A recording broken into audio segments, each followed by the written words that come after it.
Muy buenas noches, bienvenidos a Sala de Prensa aquí en Caracol Ahora. La ley de punto final, ¿qué es eso? ¿Cómo se puede entender? ¿Qué alcance tiene? ¿Es un marco para la impunidad? ¿Una especie de borrón y cuenta nueva? ¿Un perdón y olvido a todos los que han cometido crímenes en medio de este conflicto? Incluyendo también temas que tengan que ver con corrupción. ¿Quién sería el beneficiado con una ley de punto final? ¿Quiénes la firmarían? ¿Quiénes estarían dispuestos a acatarla, a firmarla, a ser partícipes de la misma? Son muchísimas preguntas de un tema que genera muchísimas preguntas, muchísimas inquietudes y sobre todo muchísimas interpretaciones. La idea, como siempre, aquí en Sala de Prensa es hablar de estos temas con todos los protagonistas. Hoy uno de ellos es el senador Julián Gallo Cubillos, es senador del Partido Comunes. Recordemos que este partido se formó fruto del acuerdo de paz entre la extinta FARC, las extintas FARC, Fuerzas Armadas Revolucionarias de Colombia, y el gobierno de Juan Manuel Santos, representando al Estado colombiano. Senador Gallo, un gusto saludarlo y gracias por acompañarnos. Muy buenas noches, Juan Roberto, y un saludo para todos que nos están viendo a través de esta transmisión. Quería arrancar con esa inquietud que planteábamos comenzando este programa, esta charla. ¿Qué es una ley de punto final? ¿Cómo la conciben ustedes? Bueno, primero que todo, quiero hacer claridad que la propuesta nuestra no es una ley de punto final. Tal vez algunos medios y gente en la opinión le ha puesto ese nombre. Nosotros lo que propusimos fue un tribunal de cierre. ¿Y en qué consiste, digamos, esa propuesta de tribunal de cierre? Nosotros, como es conocido en el acuerdo de paz, por primera vez en la historia de los conflictos en el mundo, no solamente en Colombia, sino en el mundo, construimos, junto con la delegación del gobierno, una propuesta de crear un tribunal especial para la paz, que es la JEP. Ese tribunal buscaba precisamente producir el cierre del conflicto, garantizando plena verdad, que quienes intervinimos en el conflicto asumamos las responsabilidades por los crímenes más graves, los crímenes de lesa humanidad y crímenes de guerra, y al mismo tiempo por ese camino restablecer los derechos de las víctimas. Esa fue la filosofía, y por eso esa Jurisdicción Especial para la Paz ha sido tan ponderada por la comunidad internacional. Cuando nosotros tomamos la decisión de dirigirnos al presidente Petro en su condición de jefe de Estado, planteándole preocupaciones frente a las decisiones que viene tomando la JEP, es porque consideramos que se ha venido alejando de ese espíritu de que debe tener un tribunal de cierre y de una justicia especial para la paz, y regresando a la idea de una justicia coercitiva, digamos. Por eso nosotros decimos que la JEP debe regresar a ese espíritu, y en ese sentido planteamos que es también la oportunidad, esa crisis que se ha presentado con la jurisdicción, de crear un tribunal de cierre que los cobije absolutamente a todos quienes cometimos esos graves delitos en el conflicto. Nosotros partimos de que ya hemos reconocido, hemos dado verdad. En este momento en la jurisdicción no hay un solo incidente de incumplimiento contra nosotros, es decir, estamos cumpliendo, y por eso consideramos que es muy importante que se regrese al espíritu inicial de la JEP, comenzando porque comparezcan absolutamente todos quienes estuvimos en el conflicto, es decir, también los expresidentes que como comandantes de las Fuerzas Armadas participaron en decisiones sobre el conflicto, los ministros de defensa, los alcaldes, los gobernadores, los congresistas, los fundadores y financiadores del paramilitarismo. Es decir, nosotros queremos un tribunal de cierre en el cual todos demos verdad, asumamos responsabilidades y le garanticemos el derecho a las víctimas, pero que sea para todos. Esa es la esencia de la propuesta nuestra. Por eso no es la idea de un tribunal, no es la idea de una ley de punto final que pudiera, digamos, llevar a la impunidad. La propuesta nuestra es en sentido contrario. Senador, vamos por partes, porque usted menciona dos temas claves que quisiera que nos ayudara y sobre todo a nuestra audiencia a entender. Usted dice que no es una ley de punto final, sino un tribunal de cierre. ¿Qué diferencia hay con eso? O sea, ¿qué diferencia hay entre uno y otro? Bueno, la ley de punto final fue lo que en su momento se dio bajo las dictaduras del Cono Sur, Argentina, Chile, en la cual se produjo, exactamente como tú lo dijiste al comienzo, un borrón y cuenta nueva para absolver los crímenes que habían cometido las dictaduras militares. Allí hubo total impunidad, por eso posteriormente hubo que crear un tribunal que juzgó esos graves crímenes, porque hoy en día, producto de la existencia de la Corte Penal Internacional, de la cual Colombia es signataria, no pueden haber leyes de punto final que hagan ese borrón y cuenta nueva. La experiencia nuestra con el acuerdo de paz es que quienes estuvimos en el conflicto asumamos las responsabilidades de los crímenes y los delitos más graves que se dieron, aportemos verdad a las víctimas como parte de ese proceso de justicia restaurativa y en el caso nuestro acordamos unas sanciones también de carácter restaurativo. Por eso allí no hay impunidad, hay una sanción, si se quiere, moral, política, y se da la verdad y se reconocen esas responsabilidades. Entonces la diferencia entre una y otra es bastante grande. Por eso nosotros decimos, en Colombia hoy en día necesitamos ese tribunal de cierre porque están Pero, sucediendo senador, hechos. sí. Sí. Excúseme, lo interrumpo porque sí quisiera ahondar en ese tema. Cuando usted habla de un tribunal de cierre al que acudirían todos los que consideran actores que han participado en esta guerra en Colombia en los últimos años y que han tomado decisiones, ¿sería para qué?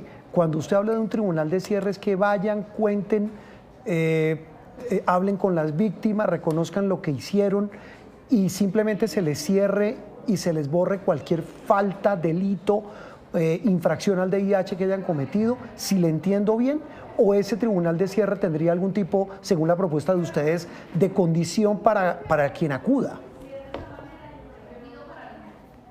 Sí, digamos que obviamente eso habría que construirlo, hay que construirlo. La base de ese tribunal de cierre tiene que ser un acuerdo político que no deje absolutamente a nadie por fuera. Es decir, nosotros enmarcamos esto dentro de la propuesta de paz total que ha hecho el gobierno del presidente Gustavo Petro. Nosotros consideramos que la sociedad colombiana, para producir el cierre del conflicto, tiene que necesariamente involucrar a todos los que han participado en el mismo, no puede quedar nadie por fuera.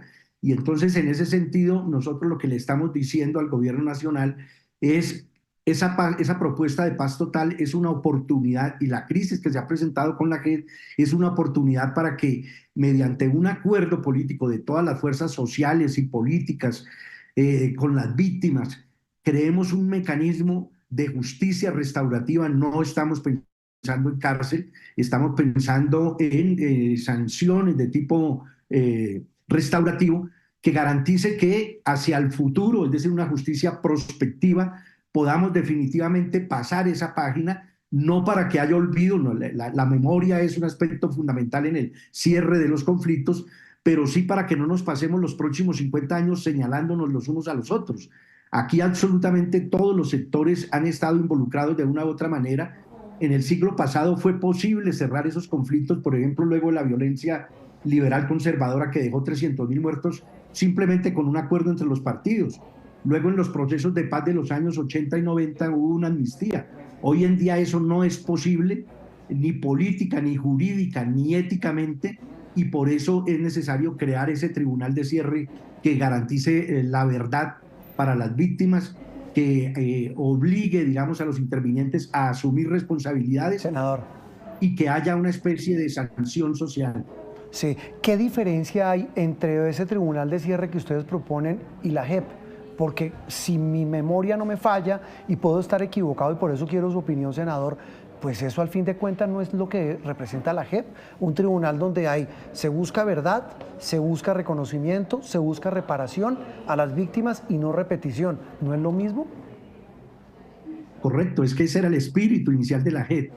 De eso se trataba cuando... Claro, pero ¿en qué les han incumplido? Perdón, lo interrumpo porque ahí viene la pregunta. Si es lo que ustedes habían planteado en el acuerdo de paz y ustedes enviaron una carta muy dura hace algunos días sobre ese tema a la JEP, donde dice que hay incumplimientos. ¿Qué les están incumpliendo a los miembros de las FARC adicional a la muerte de excombatientes, que ha sido uno de los grandes lunares dentro de muchos de la implementación del acuerdo de paz?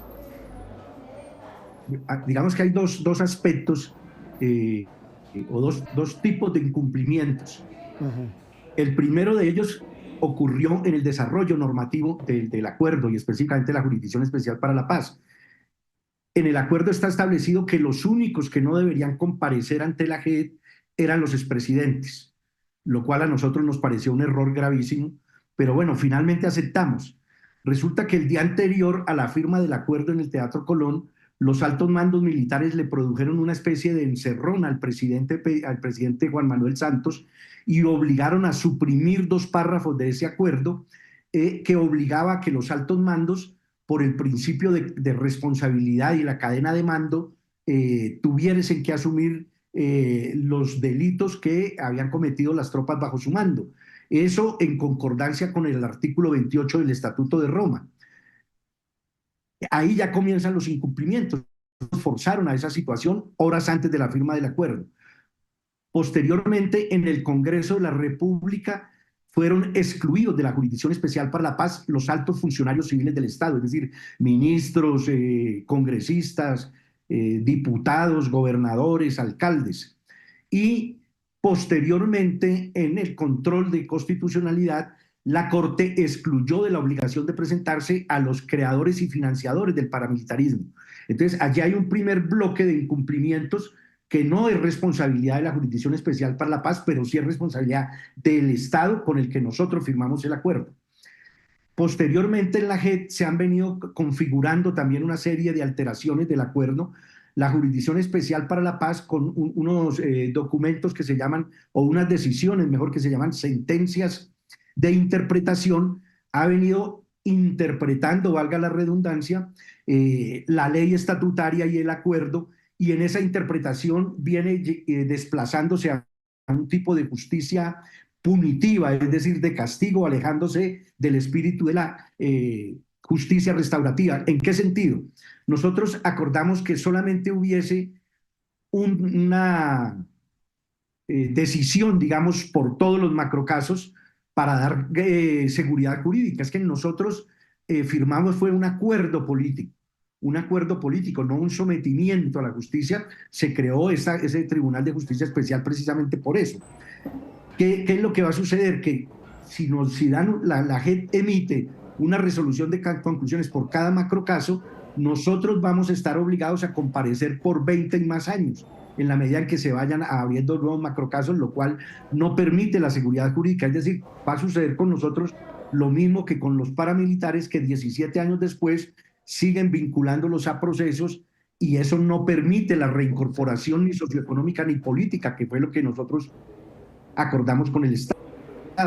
No se han dado las amnistías que estaban contempladas también en ese acuerdo. Pero, señor Lozada, digo, senador Gallo,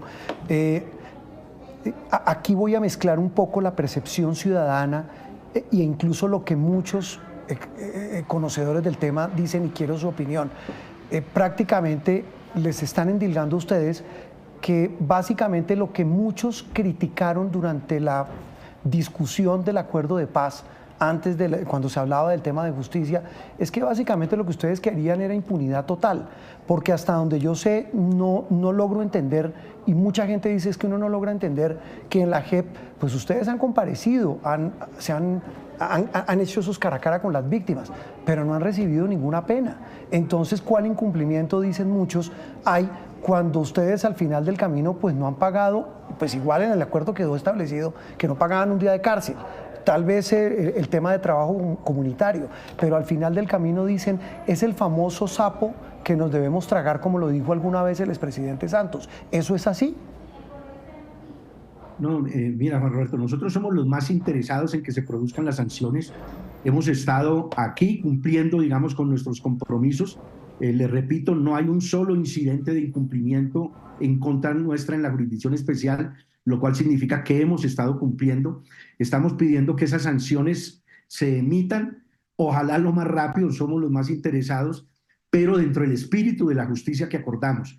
Es decir, nosotros no estamos pidiendo que no se nos sancione, sino que los procedimientos de la JEP se ajusten a lo que nosotros acordamos, porque sienta muy mal precedente que el Estado colombiano viole un acuerdo que, entre otras cosas, hoy en día es un documento oficial de las Naciones Unidas.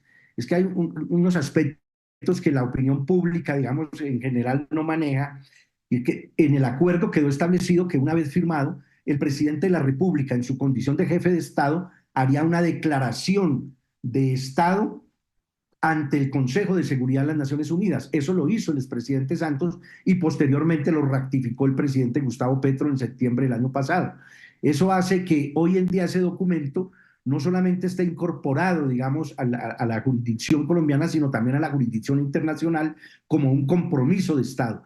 Entonces nosotros lo que estamos diciendo es que se cumpla lo pactado, no estamos pidiendo nada más. Y eso es lo mínimo que se le puede pedir a un Estado cuando firma cualquier tratado de carácter internacional, como es hoy en día ese acuerdo. Senador, hace poco estuvo el Consejo de Seguridad de las Naciones Unidas aquí en Colombia y el respaldo que le dio, entre otras, a la JEP, además del acuerdo de paz, fue de verdad importante. ¿Ustedes hablaron con las personas, los delegados, los embajadores del Consejo de Seguridad sobre este tema? Correcto, nosotros tuvimos la oportunidad de expresarles en medio de las reuniones que tuvimos con el Consejo de Seguridad. Ellos vienen precisamente al país a enterarse de cómo avanza la implementación, porque es un acuerdo que les pertenece en este momento al Consejo de Seguridad. Es el único tema, entre otras cosas, que genera unanimidad en esa máxima instancia de la paz a nivel mundial. Les pusimos en conocimiento. Para ellos obviamente fue sorpresivo porque hasta ahora nosotros estos reclamos los habíamos hecho a puerta cerrada a la Jurisdicción Especial para la Paz.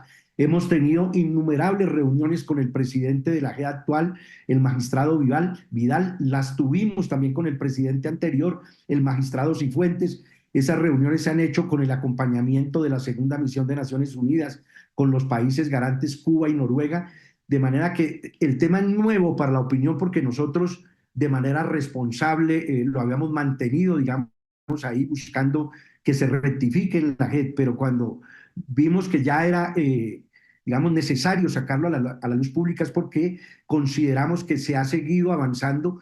Cada vez esas decisiones interpretativas de la JEP son más restrictivas y eso nos preocupa porque tal como lo dijimos en la carta, está generándose a través de esa inseguridad jurídica una presión para que de manera equivocada algunos firmantes de la paz estén optando por irse nuevamente a integrar grupos por fuera de la ley. Eso nos parece no solamente que es un error, sino que es muy grave que eso suceda y por eso quisimos poner, digamos, este tema en la opinión pública para que se discuta, digamos, por parte de la opinión nacional y sobre todo para que tengamos una respuesta del jefe de Estado acerca de su compromiso como jefe de Estado en el cumplimiento cabal de lo que nosotros acordamos en materia, en este caso, de justicia especial Senador, para la paz. Yo no sé si usted ha visto en las últimas horas, el recién regresado a Colombia, Salvatore Mancuso, a través de su abogado, habló de una propuesta de ley de punto final. ¿Ha podido conocer esa propuesta? ¿Qué diferencia tiene con la de ustedes del Tribunal de Cierre? ¿O en qué se parecen? ¿Buscan lo mismo? Yo creo que son propuestas que no son iguales, pero que son propuestas que se pueden de alguna manera ir sumando a la discusión de esto que ha surgido a raíz de la propuesta que nosotros hicimos del Tribunal de Cierre. Se suma ahora esa propuesta de ley de punto final, que no nos gusta a nosotros ese nombre porque, repito, esa fue la ley que se inventaron para garantizar la impunidad de los generales que habían cometido crímenes en las dictaduras del Cono Sur. Sabemos, digamos, que ya hubo una respuesta del ministro de Justicia en el día de hoy diciendo que si se garantiza verdad, si se garantiza los derechos de las víctimas, el gobierno estaría interesado en valorar, digamos, esa propuesta que hizo, entiendo, el abogado de Salvatore Mancuso. Por eso nosotros consideramos que pueden ser compatibles también con la idea que lanzó recientemente el expresidente Uribe, hablando de una amnistía política. Es decir, están surgiendo elementos desde distintos sectores de la sociedad colombiana que nos permiten pensar a nosotros que es muy importante seguir hablando sobre estos temas y tratar de encontrar puntos de coincidencia con la participación de todos los sectores sociales y políticos que, como señalé anteriormente, nos permitan avanzar en un cierre del conflicto y construir las bases para una Colombia y con una justicia prospectiva que le garantice a las generaciones futuras que no va a suceder lo que sucedió con nosotros, que nos correspondió vivir en una Colombia en medio del conflicto. Sabe que quiero su opinión, senador, pero mire, al final del camino todo apunta a lo mismo, es a un borrón y cuenta nueva. Y sabe qué tristeza da en la mitad de todas las víctimas. Las familias, las personas que perdieron a sus seres queridos, los que fueron secuestrados, en fin, todas las personas de todos los colores. Aquí yo no estoy distinguiendo unos y otros, pero todos al final víctimas. El problema es que qué verdad le pueden dar si hay una ley o un tribunal de cierre o una ley de punto final o una amnistía política y al final del camino todos de los diferentes sectores de acuerdo en lo mismo, en que habría que aplicar un borrón y cuenta nueva. Repito, la tristeza enorme para unas víctimas que pues sí, pueden tener a alguien como ustedes que dice, mire, qué pena, nosotros hicimos esto, pasó esto, pero cuando hablan de verdad uno no sabe ya qué verdad se puede buscar, porque pues mire lo que pasó con la Comisión de la Verdad, vapuleada, desprestigiada, desacreditada. Mire lo que le está pasando ahora a la JEP, de todos los sectores le disparan porque dicen que no está cumpliendo su labor. En fin, al final del camino el tema de la verdad está quedando relegado para luego pensar en un tema de punto final, tribunal de cierre o amnistía política, es decir, borrón y cuenta nueva. No, mira, yo te quiero hacer las siguientes precisiones. Sí. Mientras estábamos en el conflicto, en el caso del conflicto nuestro que duró 53 años, nunca se supo obviamente la verdad, estábamos en el conflicto. El acuerdo de paz abrió por primera vez, no se dio en el cierre que hubo de la violencia de mediados del siglo pasado entre liberales y conservadores, no se dio tampoco en los procesos de paz de la década de los 80 y los 90. En cambio, con el acuerdo nuestro, por primera vez las víctimas están conociendo la verdad. Nosotros en cada uno de los 14 macrocasos en los cuales estamos vinculados en 8, hemos ido aportando la verdad que nosotros tenemos de ese conflicto.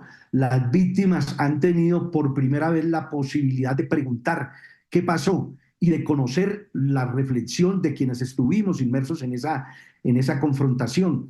Repito, es un modelo que ha sido ponderado a nivel internacional, esto que nosotros acordamos. Por eso la posibilidad del cierre es precisamente que las víctimas, todas, sin ningún tipo de distinción, puedan tener acceso a esa verdad. Por eso nosotros decimos que hay que cobijar absolutamente a todos, porque ahorita lo que tenemos en la JED es un tribunal para los exintegrantes de las extintas FAREP y mandos medios de las Fuerzas Armadas, porque se excluyeron los funcionarios civiles del Estado, se excluyeron a los financiadores y creadores del paramilitarismo, se excluyeron los altos mandos militares y por supuesto hasta los expresidentes. Entonces, la idea nuestra es precisamente garantizar el máximo de verdad posible a todas las víctimas. Ahora, este tema de la verdad obviamente va a seguir siendo parte, digamos, del debate por una razón muy sencilla, y es que cuando los conflictos terminan con la victoria de uno de los contendientes, pues él termina imponiendo su verdad.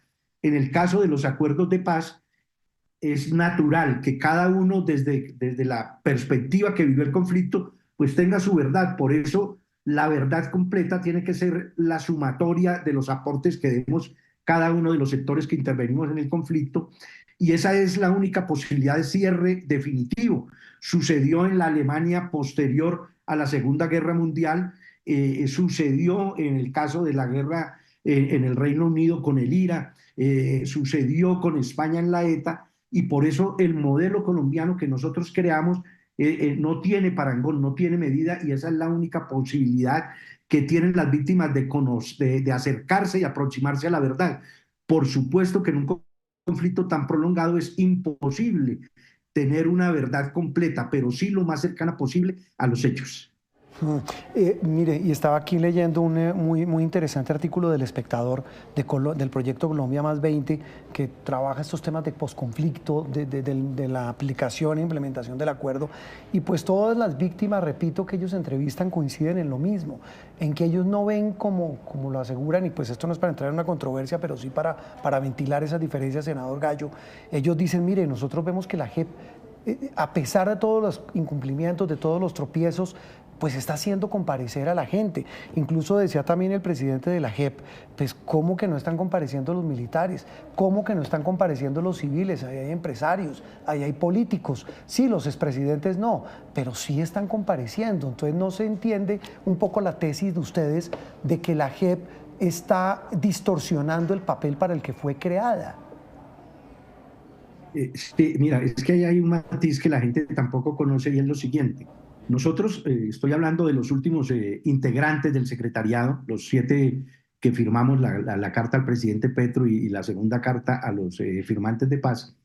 Estamos compareciendo y asumimos responsabilidades por todo, absolutamente todo lo que sucedió en el conflicto, independientemente incluso que allí hayan delitos que se cometieron antes de nosotros hacer parte de la insurgencia o en áreas y territorios donde nosotros nunca estuvimos, porque es una responsabilidad política, es una responsabilidad ética.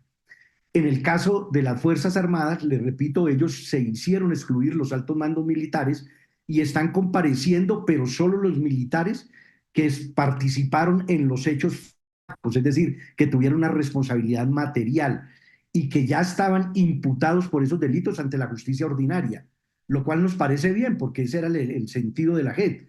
Pero la responsabilidad política de los estados mayores, de los batallones, de las brigadas, de las divisiones, el Estado Mayor Conjunto, los ministros de defensa como superiores jerárquicos de ellos y también los presidentes como comandantes en jefe de las fuerzas militares no han asumido esa responsabilidad, no le han pedido perdón a las víctimas, han dejado eso en manos de quienes participaron en los hechos directos, que desde luego es positivo que den verdad y que reconozcan, pero nosotros lo que reclamamos es que así como nosotros asumimos como máximos responsables que fuimos y conductores de la insurgencia en el último periodo, pues que también lo hagan los que en la contraparte jugaron ese papel, porque eso fue lo que acordamos.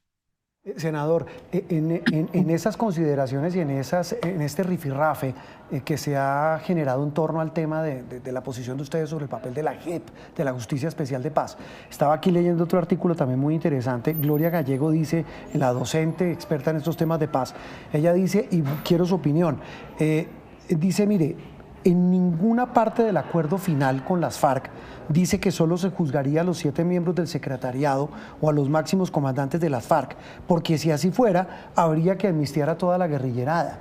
¿Qué opinión le merece eso? Ella dice, en ninguna parte del acuerdo quedó establecido eso. No, dice, yo no entiendo de dónde los señores de las FARC, hoy comunes y excombatientes, dicen que con la JEP se está cumpliendo el acuerdo.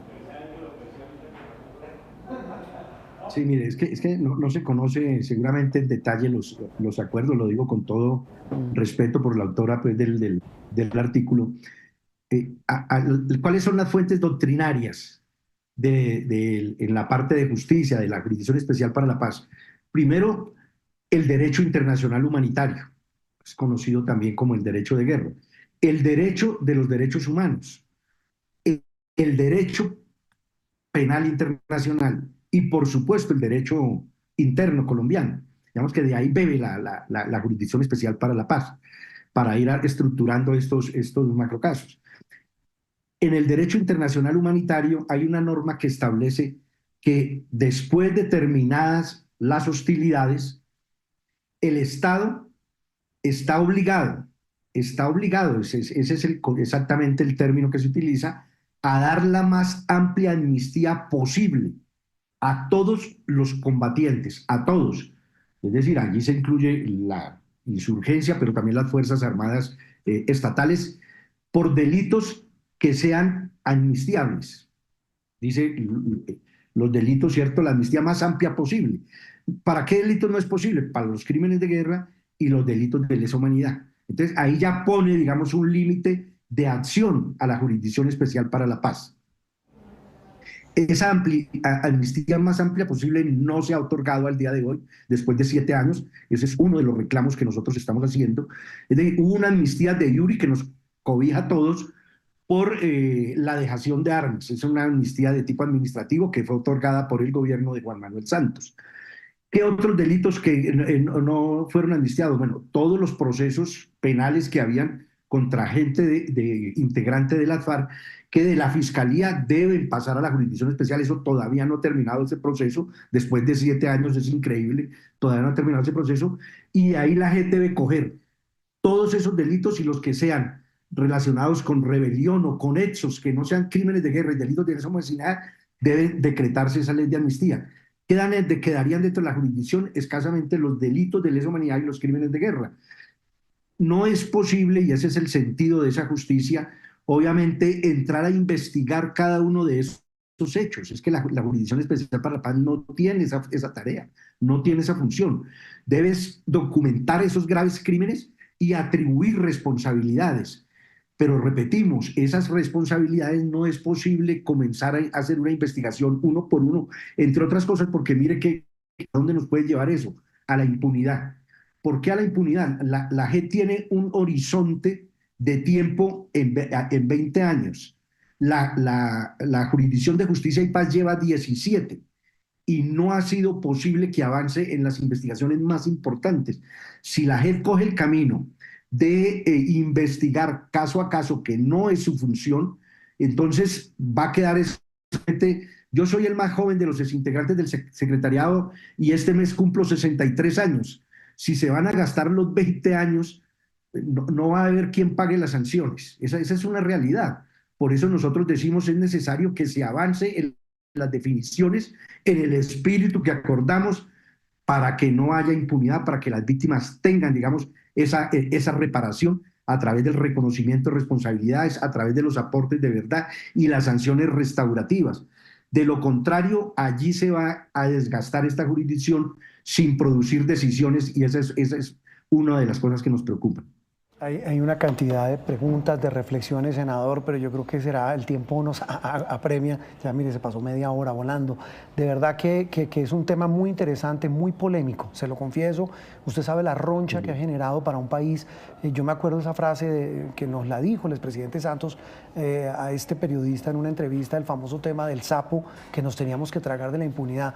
Pero es que para muchos ya lo que estamos viendo es que ya es un dinosaurio, porque es que ya estamos ya hablando en temas de ley de punto final, temas de tribunal de cierre, temas de amnistías, que al final del camino alguien dirá, ese es el costo que habría que pagar, como usted bien lo señala, senador, para buscar la paz. Yo le repito, es un tema que nos genera una cantidad de reflexiones, de puntos que nos han polarizado a los colombianos durante tantos años. Pero estos espacios son para eso, para escucharnos y tratar de poner sobre la mesa todos los argumentos. Yo lo invito a que en una próxima oportunidad, muy pronto, porque me late que este tema va a seguir siendo clave en los próximos días, semanas, porque recordemos incluso que quien más lo impulsa es el propio presidente de la República, Gustavo Petro. Pues senador, de verdad, muchas gracias, de verdad haber destinado estos minutos para nuestra audiencia de Noticias Caracol, ahora de Sala de Prensa, y le repito, volveremos a hablar pronto de este tema que genera tanta roncha, pero que es inevitable tratarlo, hablarlo, discutirlo y sobre todo dialogarlo. Le mando un abrazo y muchas gracias, ¿oyó? A usted, Juan Roberto, muchísimas gracias por este espacio y un saludo a todos quienes nos ven en esta transmisión. El senador Julián Cayo Cubillos de Comunes, repito, un tema que genera muchísima controversia y una cantidad de posiciones en las que seguramente no todos estamos de acuerdo. A ustedes muchas gracias, continúen con la programación de Caracol Ahora.